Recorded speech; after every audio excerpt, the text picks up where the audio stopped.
오늘 우리에게 주신 하나님의 말씀은 고린도후서 5장 17장입니다. 제가 봉독해 올리겠습니다. 그런즉 누구든지 그리스도 안에 있으면 새로운 피조물이라.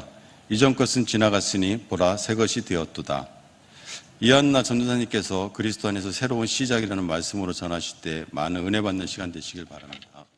올해 우리는 신년 메시지를 통해서 그리스도 안에서 새로운 시작이라는 말씀을 주셨습니다. 이 말씀을 붙잡고 어제 우리 초등부 주간 믿음의 사람을 닮기를 꿈꾸는 놀이학교를 시작했습니다. 짧은 영상이지만 잠깐 시청하겠습니다. 혹시 영상 될까요? 나는 언약 잡은 하나님 자녀예요. 나는 영원한 보좌의 플랫폼 야호. 오늘도 내일도 영원히 쉬지 않고 하나님 시간 속으로 고고. 우리 교회 아이들 너무 예쁘지요? 어제 이 프로그램을 준비하면서 또 진행하면서 우리 교회에서 이렇게 헌신하며 우리 친구들을 섬길 수 있는 하나님 앞에 너무 감사했습니다. 어제 프로그램을 진행하면서 생각난 것이 제가 어린이 사역을 하면서 4개의 팀의 축복을 응답으로 받은 것이 생각나서 잠깐 말씀드리고자 합니다. 제가 어린이 사역을 하게 된 계기는 미국에서 처음으로 교회를 갔는데 제 마음에 들어온 것이 아이들을 돕고 싶다는 마음이 생겼는데 제게는 아이들을 도울 수 있는 마음이었고 또한 우리 자녀에게도 말씀으로 양육할 준비가 안 된 상태였는데 하나님께서는 교회의 목사님을 통해서 일주일에 한 번 저희 집에 오셔서 말씀을 전해주셨고 또 한국에 와서는 전도사님이 아이들이 등교하기 전 아침에 집에 오셔서 아이들에게 말씀을 주시고 또 학교 현장에 가서 어떻게 적용해야 될지 미션을 주셨습니다. 그리고 저녁에 늦은 시간에 또 목사님이 오셔서 말씀으로 양육해 주신 목사님이 계셨습니다. 저희 둘째 아이가 서울에 있는 고등학교를 다녔을 때 여기 계신 우리 문미나 장로님께서 직접 찾아가서 운동장에서 하나님의 말씀을 전해드렸습니다. 후대를 진심으로 사랑하신 문미나 장로님 감사드립니다. 우리 아이들을 양육해 주신 여러 사역자들을 보면서 복음의 빚진 자라는 생각이 들었고 후대 사역을 하게 되는 계기가 되었습니다. 처음 전도를 다닐 때는 전도지를 들고 지역사회의 역사한 흑암을 꺾으며 돌아다녔고 그 당시에는 별로 열매가 없는 것 같았는데 시간이 지나면서 하나님께서 일하고 계시다는 것이 느껴졌습니다. 첫 번째 팀은 연수동 아파트 밀집 지역에서 전도를 했는데 처음에는 열매가 없었어요. 그래서 지속해서 한 현장을 놓고 흑암을 꺾으며 들어가다 보니 복지관에 문이 열렸습니다. 복지관에 나오는 오후 프로그램에 나오는 초등학생들에게 우리 팀에게 일주일에 한 번 학년별로 성경 이야기 반을 운영할 수 있는 기회를 허락해 주셨습니다. 두 번째 팀은 동춘동을 중심으로 흑륜사, 호불사, 이단 종교, 성당, 청량동 이쪽으로 흑암을 꺾으며 전도를 다녔습니다. 이때 정찬주 권사님도 같이 다니기도 했습니다. 그때 당시 아이들이 많이 영접을 했지만 눈에 드러난 증거는 없는 것 같았습니다. 송도시장 부근의 한 동네에 가보니 부모님들이 다 직장을 다니고 아이들만 있는 곳이 있어서 길거리에서 말씀을 전하다가 겨울이 와서 더 이상 이제 지속할 수 없는 경우가 되었습니다. 문이 닫혔으나 하나님은 동춘동에 저에게 이제 직장을 허락해 주시고 14년 동안 따뜻한 실내에서 저 혼자만이 사용하는 공간을 허락해 주시고 아이들을 돕는 일을 하도록 문을 열어 주셨습니다. 지역의 역사는 흑암을 꺾으며 다녔는데 하나님은 복음 가진 자의 발걸음에 응답으로 역사하는 것을 알 수 있게 되었습니다.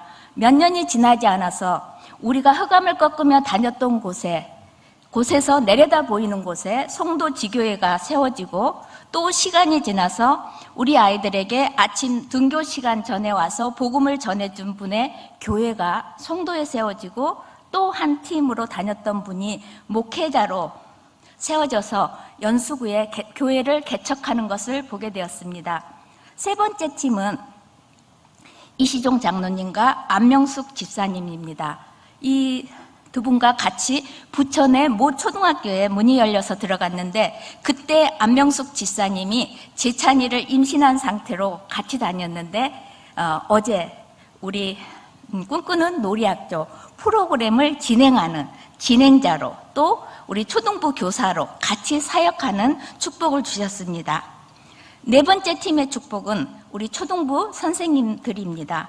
제가 일을 잘 벌리는 스타일인데 말없이 묵묵히 따라와 주시고 우리 후대들을 위해 기도해 주시고 헌신하시는 우리 초등부 선생님들입니다.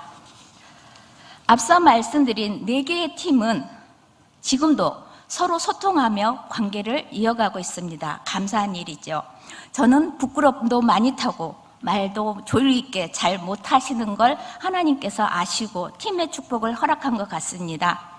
이제 우리 교회가 현장에 들어가 복음을 전하는 시간표가 온 것 같습니다. 하나님은 복음 전하는 자의 발걸음에 냉수 한 그릇 대접하는 자에게도 결코 상을 잃지 않는다고 했는데 하나님께서 우리를 응답의 현장으로 몰아갈 줄 믿습니다. 방금 전 제가 말씀드린 현장은 제가 자랑하려고 하는 것이 아니고 다 지나간 것입니다. 제가 이제 직장을 그만두고 난 후 현장에 대한 흐름도 놓치고 또 손녀들을 보면서 굉장히 다운되어 있을 때 하나님은 정확하게 저의 영적인 상태를 아시고 강단을 통해서 말씀을 주셨습니다. 낙심 가운데 있지 말고 새롭게 다시 시작하라는 말씀을 주셨습니다. 지금까지 인도하고 계신 하나님이 새롭게 응답해 가실 것을 믿고 기대하게 하셨습니다. 올해 신년 메시지 중 목사님께서 우리 각자에게는 누구나 과거가 있고 이 과거는 하나님의 절대 계획이 있다는 말씀을 주시면서 요셉을 말씀해 주셨습니다. 요셉의 가정을 보면 아버지 야곱의 일생을 보면 우여곡절이 많은 인생을 살았던 것을 볼 수 있습니다. 야곱이 애굽으로 내려가서 바로가 야곱에게 네 나이가 얼마냐고 묻자 야곱은 자기는 나그네 인생이고 조상들보다도 짧게 살았지만 험악한 세월을 살았다라고 고백합니다. 야곱이 험악한 세월 중에서 어느 정도 안정되었을 때 라헬을 통해 요셉이 태어났는데 어머니 라헬이 일찍 죽어 야곱은 요셉을 편애하고 요셉에게만 특별하게 구분하여 채색 옷을 입히게 되는데 아버지의 편애가 시기 질투를 불러오게 됩니다. 아버지의 편파적인 사랑이 형제 간의 갈등을 더 부추기는 결과를 낳고 말았습니다. 요셉이 꿈을 꾼 그 꿈을 형제들에게 얘기했을 때 형들은 요셉을 시기했으나 창세기 37장 11절에 아버지는 그 말을 마음에 두었더라라고 기록되어 있습니다. 여기서 야곱과 요셉의 부자 관계를 알 수 있는데 이 부자 관계는 신뢰 관계, 서로 신뢰하는 신뢰 관계. 우리 부모들은 자녀들을 믿고 신뢰해 주어야 합니다. 불신하거나 부정적인 언어 자극을 받을 경우 위축되거나 자존감이 낮아질 수 있게 됩니다. 우리는 지금 성경을 통해서 요셉의 일생을 보고 있지만 요셉은 노예로 끌려갈 때 어디로 가는지도 모르고 앞날을 예측하기 어려운 가운데 있었습니다. 세상적으로 보면 형들의 배신에 치를 떨며 복수할 수도 있고 아버지와 생이별하면서 아버지를 보고 싶은 마음으로 날밤을 샐 수도 있습니다. 제가 만난 아동들 중에는 동생이 태어나면 엄마의 사랑이 동생에게 쏠릴 경우 엄마의 사랑을 독차지하기 위해서 어린아이로 즉 퇴행 증상을 보인 친구들을 많이 만났습니다. 5살짜리 아동이 기저귀를 채워달라고 하고 우유병으로 우유를 마시고 심지어는 옷에다 소변을 실수하는 경우도 볼 수 있었습니다. 왜냐하면 심리적으로 불안하니까. 그동안 독차지한 사랑을 동생한테 뺏겼다는 생각이 드니까. 야곱도 엄마 뱃속에서부터 싸우고 태어났습니다. 이 세상 인간관계에서 제일 먼저 만나는 세상이 가정이라는 울타리니까요. 가인과 아벨을 봐도 알 수 있습니다. 형제가 잘못되면 칭찬해 주어야 하는데 칭찬은커녕 돌을 들어 죽여버렸습니다. 첫 번째 큰 1번이요. 목사님께서 말씀하시길 과거는 절대 계획이 있다라고 했고 이 과거를 뛰어넘으라는 말씀을 주셨습니다. 요셉은 애굽에서 형들이 노예로 판 것은 요셉을 형들이 애굽에 노예로 판 것은 사실이지만 하나님은 앞날을 미리 준비시켜 준 것이라고 과거의 사건을 새롭게 해석했습니다. 하나님은 과거의 사건 자체를 변하게 하는 것이 아니라 사건의 결과를 바꾸어 주셨습니다. 우리 각자에게도 과거의 상처가 있을 수 있습니다. 나의 상처를 말씀의 조명에 새롭게 재해석할 수 있어야 합니다. 우리에게 진정한 치유는 과거 문제 갈등이 하나님의 말씀의 필터를 통과해서 재해석되는 것을 말합니다. 과거는 하나님의 절대 계획 속에 있다는 것을 요셉을 통해 우리는 알 수 있게 됩니다.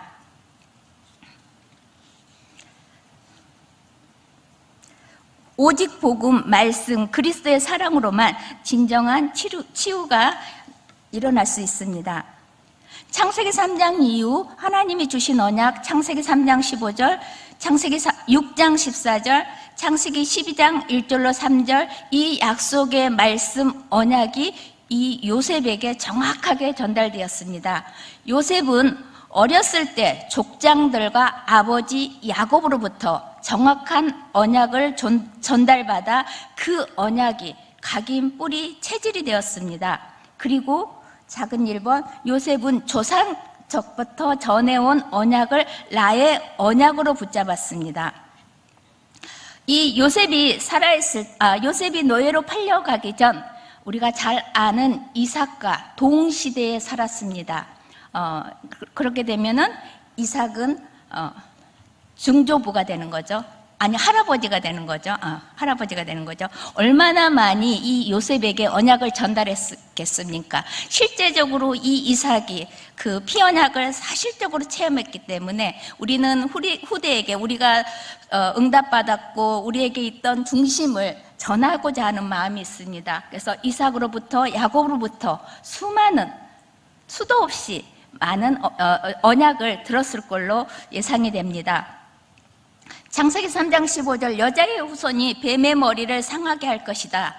이 언약을 나의 언약으로 붙잡았고요.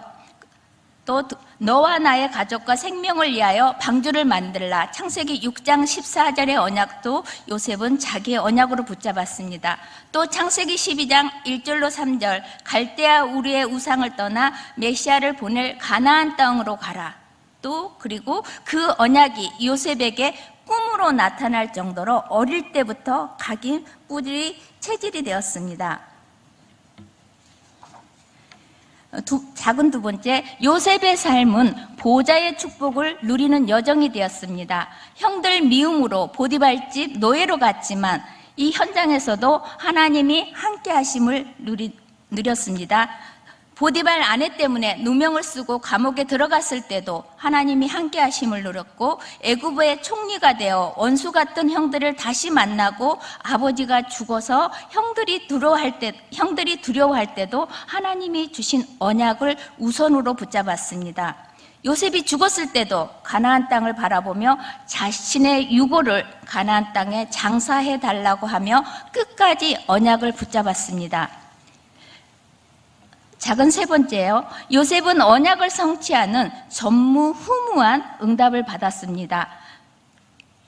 창세기 12장 1절로 3절, 아브라함을 통해서 주셨던 이 언약이 요셉을 통하여 요셉의 가정을 살리고 가문을 살리고 이스라엘을 큰 민족으로 만드셨습니다. 여호와의 신에 감동된 요셉은 바로에게 하나님을 증거하며 애굽을 살리고 세계 복음화를 이루고 선교의 꿈도 이루게 되었습니다.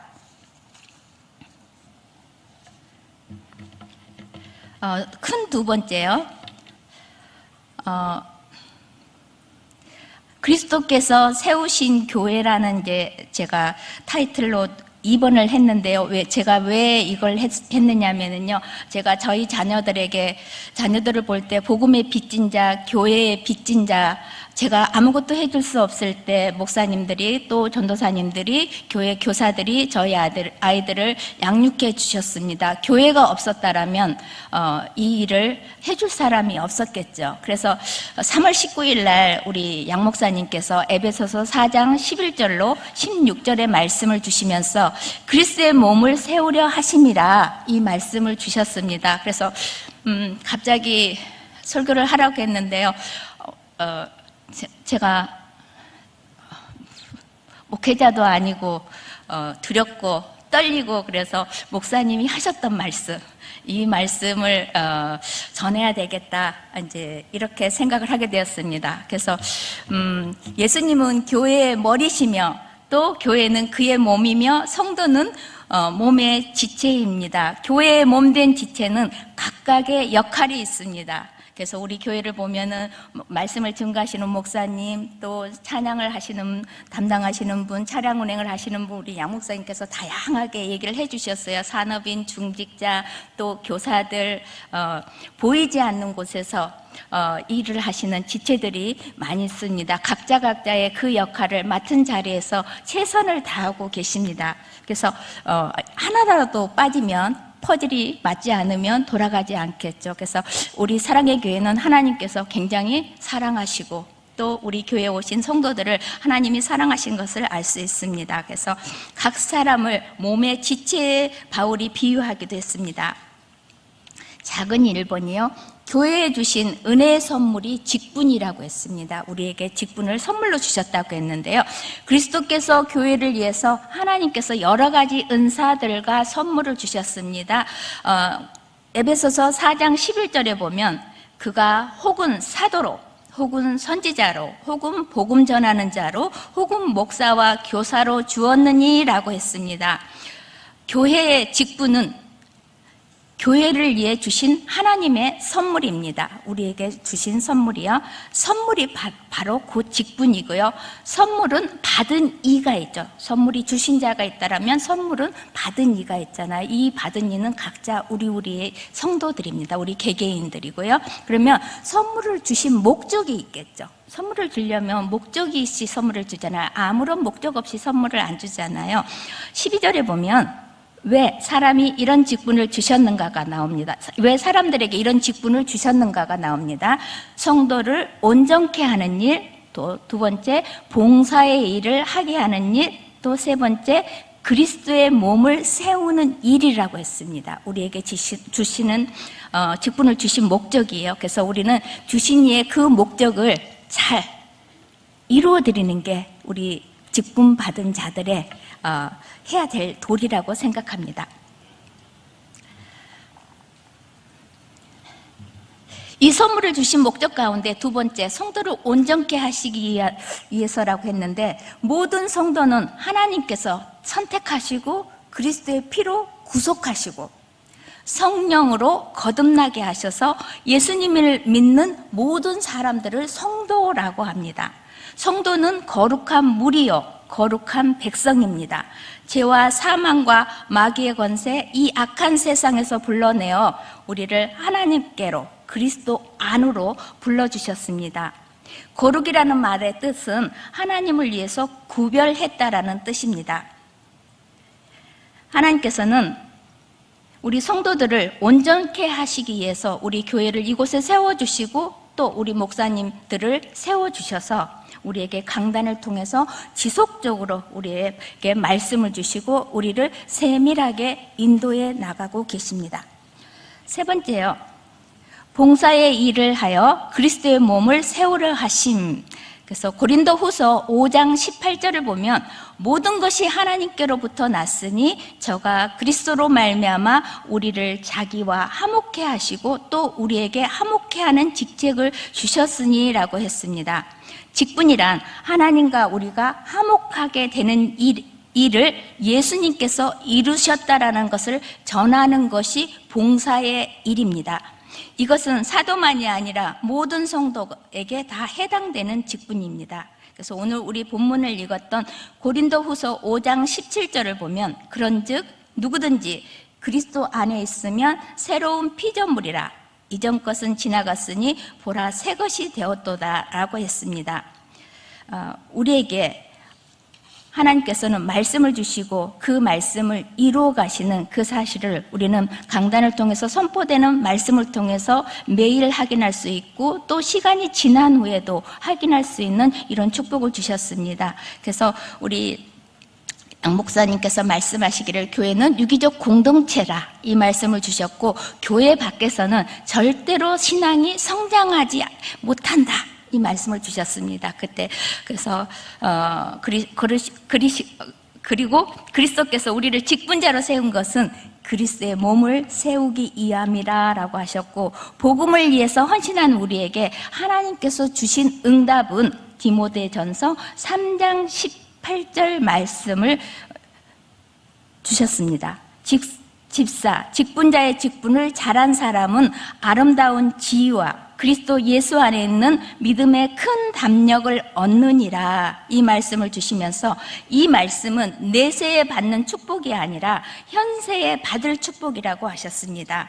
아름다운 지위는 성도들의 기쁜 존경과 감사라고 하셨습니다.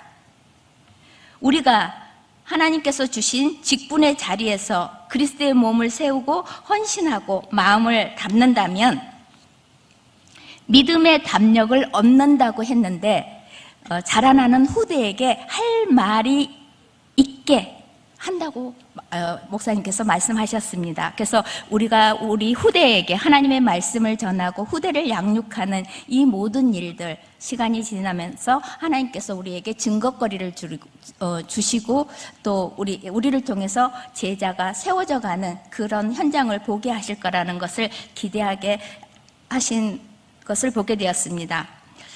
오늘 포럼을 한다고 그래서요. 말씀을 짧게 제가 말씀한 거를 막 가지치기를 많이 하다 보니까 연결이 좀 안 될 수도 있을 겁니다. 말씀을 마무리하려고 합니다. 누구에게나 지나간 과거가 있는데 이 과거는 하나님의 절대 계획이 있다는 사실을 우리는 오늘 말씀을 통해서 보게 됩니다. 우리의 과거가 하나님의 절대 계획 속에서 하나님이 허락했다는 것을 우리가 요셉을 보면서 다시 한번 확인하게 됩니다. 우리의 과거, 말씀의 필터를 통과해 복음으로 재해석해야 되겠습니다. 그리스도의 몸된 교회는 하나님께서 세우셨습니다. 우리 교회의 목사님들, 하나님께서 직접 세우셨습니다.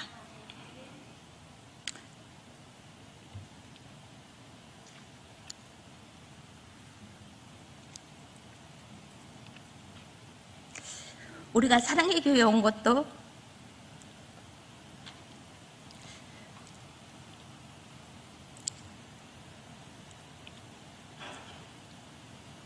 우리의 발걸음도 하나님께서 직접 인도해 주셨기 때문에 하나님은 강단을 통해서 우리에게 말씀을 주시고 응답해 가십니다. 그리스도의 몸인 교회를 세워가는 데는 각 사람 한 사람이 소중합니다. 하나님은 우리를 천하보다 귀한 생명이라고 말씀해 주셨습니다. 우리가 우리 옆에 있는 각 사람의 소중함을 깨닫고 서로 사랑하며 배려하는 우리가 되었으면 합니다. 우리는 그리스도께서 십자가에서 죽기까지 사랑해 주신 하나님의 자녀이고 고린도전서 3장 16절에 하나님께서 우리를 성전 삼아 주셨습니다. 개인의 성전과 그리스도의 몸인 교회를 사랑하는 우리 성나 사랑의 교회 모두가 되었으면 좋겠습니다. 그래서 하나님이 기뻐하는 이 시대의 전도자로 우리 모두가 쓰임받고 또한 우대를 세우는 일에 우리 모두가 증인으로 쓰임받는 우리 모두가 되었으면 합니다. 기도합니다. 하나님, 요셉 말씀을 통해서 우리에게 있는 상처, 문제, 모든 사건들은 하나님의 계획이, 절대 계획이 있음을 보게 하심을 감사합니다. 그 절대 계획을 뛰어넘을 수 있는 믿음이 우리에게 있게 하옵소서. 또한 우리에게 교회를 사랑할 수 있는 마음을 주시고, 주의 종을 사랑할 수 있는 마음을 주시고, 교회를 위해서 기도할 수 있는 마음을 주시고, 후대를 위해서 기도할 수 있는 마음이 우리에게 있게 하여 주시옵소서. 그리함으로 말미암아 우리 사랑의 교회가 지역과 민족과 세계 열방 속에서 예수가 그리스도 되심만을 증거하는 모델적인 교회의 응답을 누리게 하옵소서. 예수님의 이름으로 기도합니다.